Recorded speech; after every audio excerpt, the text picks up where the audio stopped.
Ka një pritshmëri të madhe për partitë e vogla në këto zgjedhje, kjo duke u nisur edhe nga sondazhet, të cilat në Tiranë kryesisht, jo në rrethe, japin me një përqindje të tillë që mund të fusin 4, 5, 6 deri në 7 deputet. Së pari, në rrethe kjo përqindje është më e vogël që ata fitojnë, është diku te 0,1 deri në 2% që fitojnë në rrethe, çka tregon që e kanë të pamundur të fusin deputet nga qarqet, qofshin këto edhe të mëdhaja, siç janë Fieri, Vlora, Korça, Shkodra. Pra është pothuajse e pamundur. Ndërkohë në Tiranë kemi një përqindje më të madhe. Kjo ndoshta vjen, siç thonë analistët politik, për faktin që këto parti kanë një impakt më të madh te një pjesë e elektoratit gri. Unë në fakt nuk e shikoj kështu. E shikoj që impakti i tyre është më i madh te pjesa e elektoratit dëshpëruar.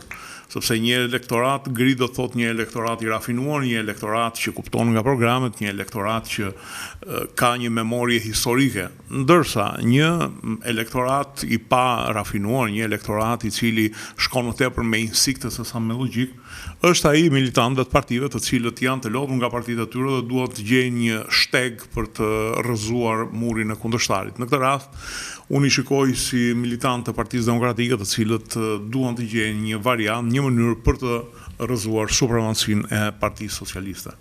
Gjithashtu një problem i madh te këto sondazhe është përqindja e gabimit, sepse gabimi shkon nga 3 deri në 4%. Madje unë kam frikë se shkon edhe më tepër, sepse kanë njerëzit në momentet kur bën sondazh përgjigjen me revolt, përgjigjen me simpati personale, por pastaj kthjellohen më tepër se ku do ta çojnë në votën e tyre.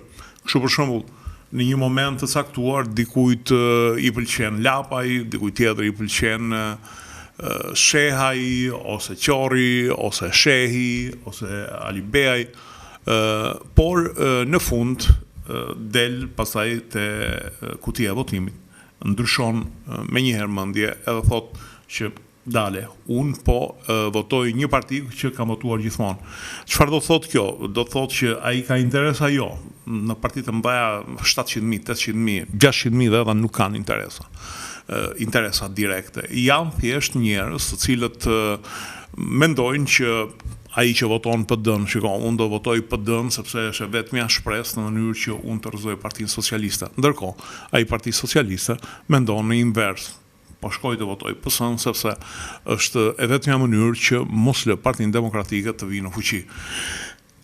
Pra, kjo është përveç asaj marzhi të gabimit teknik që bëhet në të tilla raste, sepse fasha ku bëhet sondazhi është rreth 2000 veta, ndërsa një sondazh i saktë mund të dali vetëm mbi 10.000 veta, sepse ke një probabilitet me një fash 1.000 veta si bëhen sondazhet në Shqipëri, ke një probabilitet shumë të lartë që të kapësh një shënjesër të gabuar ose mos ta kapësh fare atë shënjesër.